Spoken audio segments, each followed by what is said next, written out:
Hi students, welcome back. Coming to the next topic in the subject distributed system is message passing interface. So you already know the concept of message passing. A message passing means passing the message from one end to the other end. Either it may be a client to server or server to client. Okay, or in the distributed environment. Now let's see what is this interface, the message passing interface, MPI. So the MPI is a specification designed for parallel application. The main this MPI is used for designing for parallel applications. If you want to transfer the data over the means in the distributed environment, you need to use one type of interfacing so that it can be useful in some parallel applications. The goal of MPI is to provide a widely used standard for writing message passing programs. So these interface attempts to be practical, portable, efficient and flexible. So that's why we are using this message passing interface, which is used to provide widely used standard for writing message passing programs. Okay, so a message passing library specification is what it is going to what are the specifications, the library specifications of this message passing. One is the message passing model and not a compiler specification, not a specific product.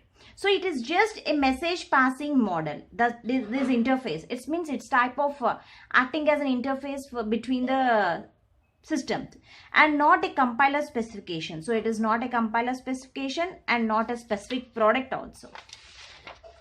Why we are using this MPI? What are the reasons for using the MPI?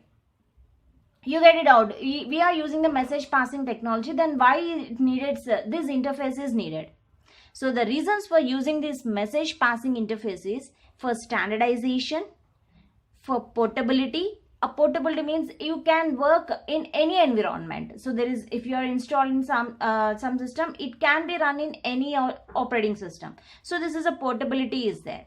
Performance opportunities will be there. If you want to increase the performance of your system, you can add some more features to this message passing interface. That is, a performance opportunity will be increased. And mainly the functionality. Over 115 routines are defined in this message passing interface. Okay.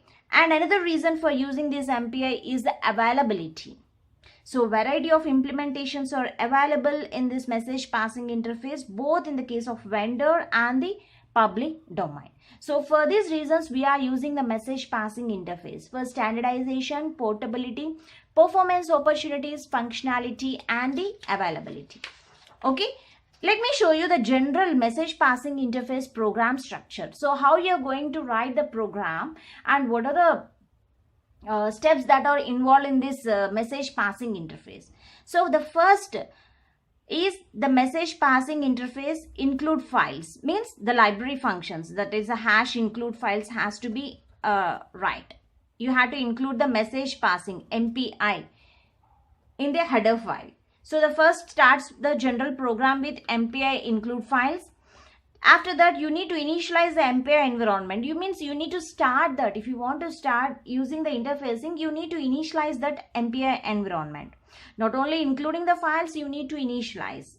After that, do work and make message passing calls. So whatever the programming concept that you want to be implemented, that program you can write here and make a message passing calls in this environment. Okay. After that, terminate the MPI environment. So whenever you initialize means don't forget to terminate the MPI environment also, so that there is no wastage of memory. So this is a general program of MPI program structure. MPI include files and you need to initialize the MPI environment.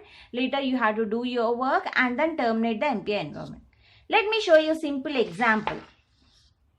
MPI programming, the message passing interface. So what I said, first you need to write the MPI program. After that, you need to compile and link that program and run the MPI programs. Okay. So here is a hello.c. It's a general C program. So you already know how to write the hello.c. Just you need to print hello on the screen. So let me see, use the MPI interface by using the C program. So you can initialize or you can terminate and you can call the MPI interface in any of the language. So that's why I said it is a portable. MPI is a portable. So first thing is you need to initialize means you need to include the header files, include mpi.h. So it provides a basic MPI definition and types that are present in this mpi.h. So without this, the MPI cannot work. So you need to include the library files. So these library files will be used at the time of the linking. Next, stdio.h is for the standard C programs for printf, scanf. We are using this stdio.h in the C programs. Now write the program. Int main, the argument C and the character argument V. Now, first thing what I said, you need to initialize the arguments, means the MPI has to be initialized with an arguments. MPI initialize, int means initialize. Argument C and argument V. So this here the initialization starts. This MPI int starts the message passing interface. So after that you need to print the hello world that in the screen. And after the program, whatever you want to write and whatever the calls that you are performing, after the completion of the program, you need to finalize, means you need to terminate the MPI. So exit the MPI. So for that MPI finalize function you need to call so that the MPI can be exit. Finally return 0. Okay. So this is about the message passing interface. Thank you.